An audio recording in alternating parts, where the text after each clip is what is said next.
Assalomu alaykum hurmatli o'quvchilar. Bugun xudo xolisa sizlarni uchburchak o'xshashligi bu Puzla geometriya kitobidan.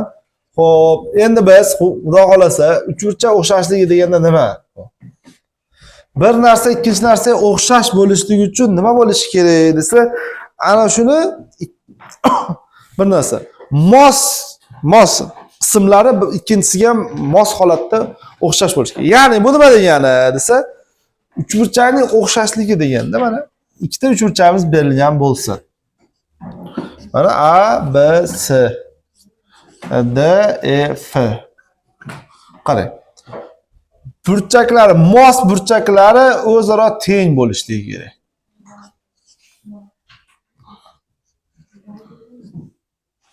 Tushundinglarmi? Endi yana bir narsani aytib o'tishimiz kerak bu yerda. A, B, C uchburchak bilan D, E, F uchburchak o'zaro nima ekan? O'xshashlik belgisi mana shunday yozsam, teskarisini, yo, mana shunday yozamiz. Bo'ldi. O'xshash degan belgi mana bu narsa. O'xshashlik belgisi hisoblanadi. Xo'p, nima ekan? Uchburchakning o'xshashlik deb mos burchaklar o'zaro teng bo'lsa bo'ldi ekan. Ikkinchi qoidasi mana shu joyda. Ikkinchi tomonda yana bir qoida bor. Ya'ni bu nima degansa, mana A1 deydi. Mana uni B1 deydi. Mana buni C1 deylik. Endi buni A2 deylik, B2 deylik, C2 deylik. Ikkinchi qoidada aytadi. Mos koordinatalar nisbati o'zaro teng bo'lsin deb qo'yadi. Bu yerda o'zi koordinatalar mos tomonlar nisbati desa to'g'ri bo'ladi. Xo'p, mos o'lchovlar nisbati o'zaro teng bo'lyapti va shu yerda ham narsani aytib ketishimiz kerak. Perimetrlar nisbati ham teng bo'laveradi. Yoki bo'lmasa balandliklar nisbati yoki bo'lmasa faqat bitta narsani aytib o'tishimiz kerak bu yerda. Mediana, bisektor esa farqi yo'q.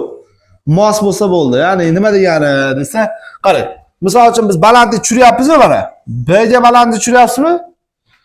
Mana shu B1 ga, ya'ni betani qarshidagi tomonga balandlik tushyapsizmi? Xuddi shu betani qarshidagi tomonga tushirishingiz kerak bu yerda. Buni biz qayerdan mosligini bilib olasiz? Uchburchakning burchagidan bilib olasizda. Burchaklar aniq konkret teng bo'ladi. Nisbatni xuddi shu joydan bilib olamiz. Endi mana misol uchun betdan tushirilayotgan balandlik, buni alfadan tushirgan balandlikka nima nisbati teng bo'lsa degan qoida bo'lmaydi bu yerda. Nisbatlari misol uchun umumiy hammasini holatda K deb olsak, K ga teng bo'lishi kerak degan shart unda bajarilmaydi. Faqat nima?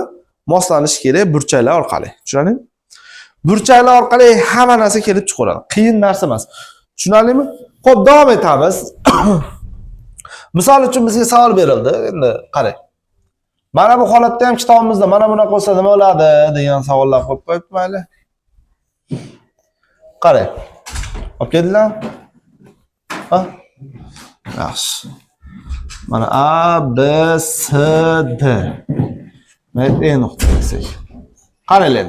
Mana bu bilan bu bizga parallel dedi, bo'ldi. Demak, nima bo'lamiz? Parallellik shartiga ko'ra burchaklar nima bo'ladi? İchki almashinuvchilik xosasi bor. Alfa go'shti. Mana bu yerda beta desak, to'g'rimi? Mana bu esa gamma deb olsak, qarang. Bu yerda buni ham bitta qoida sifatida ko'rsatyapti. Siz qaysi burchak qaysiga tengligini ko'rib olsangiz, u yoq oson bo'ladi. Demak, bu yerda nima bo'ladi? AB taqsim CD AE taqsim nima qoladi? Bu qarang. AE nimani qarshi turibdi? Alfani qasdi bu yerda nima turibdi? ED. Ikkinchisi esa BE taqsim E esa mana. Oddiy mana shu joydan kelib chiqadi. Tushundinglarmi? Bu nisbatlar nima ekan desa, tomonlar bo'yicha nisbatda ikkinchi yana bir nisbat bor. Bu yerda yuzalar nisbati. Yuzalar nisbati nimaga teng bo'ladi degan savol qo'yamiz. Demak, boshladik hurmatli o'quvchilar. Demak, S1 taqsim S2 S1 nima aytdi? 2 dan 1 AB sinus gamma. 2 dan 1 mana A1 B1 deylik, mana A2 B2 sinus gamma. Endi sinus gammalar qisqarsa 2 dan 1 qisqarib ketsa, A1 B1 ning nisbati bu yerda bitta K desak, ikkinchi B2 B1 B2 ning nisbati esa ikkinchi K deb olsak, K ning kvadrati teng bo'ldimi? K o'zi nima aytdi desa, istalgan narsangizni olaverasiz.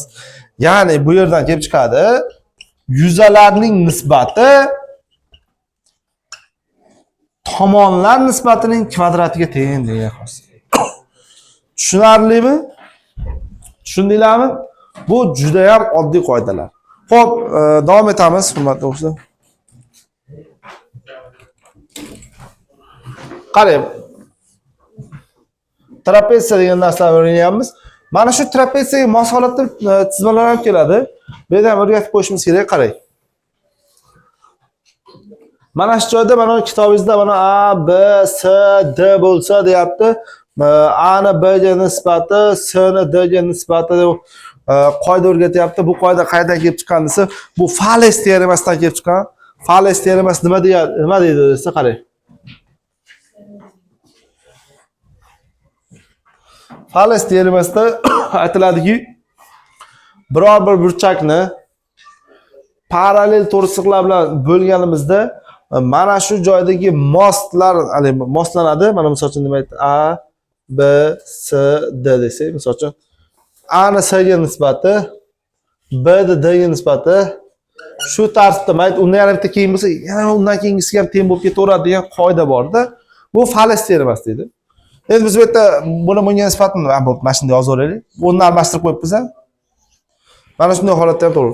Bu qanday Fales teoremasiga tushadi desa, buni birinchidan davom ettirish yo'li bor, ikkinchisi esa bu parallel chizib o'tirish orqali mana. Bo'ldi. Tushundinglarmi? Qiyin emas ekan. Mana shu nima ekansa, uchburchak o'xshashligi mavzusiga kirib bo'ladi sizlar. Xo'p, yana bir narsani aytib o'tishimiz kerak, hurmatli o'quvchilar. Biz o'tgan darsimizda bir narsani o'rgandik, qarang. Hurmatli o'quvchilar. O'tgan darsimizda o'rgangan narsa. Nima edi desa, o'tgan darsimizda uchburchak uchidan tushgan chiziq nima bo'lardi? Tomonni qanday nisbatda bo'lsa, shu yuzalarni ham shu nisbatda bo'ladi degan qoida o'rgandik. Bu endi o'xshashlik mavzusidan emas. Bugun esa biz o'rganyapmiz. Endi tomonni uchidan tushmaydi bu chiziq. Shu tomonga parallel ixtiyoriy joydan o'tkazgan chizig'imiz, qarang. Ixtiyoriy joydan o'tkazgan chizig'imiz mana shu yuzani S1 deylik, bu yuzani S2 deb olsak, qarang. Maytimiz nima bo'ldi endi desa, x maytimiz a edi desak, S1 ni S1 plus S2 ga nisbati x ni a ga nisbatining kvadratiga teng deymiz. Bu yuzalar xossasidan kelib chiqadi. Tushunarlimi? Xo'p, to'xtatib turamiz, keyin misollardan tushuntiramiz.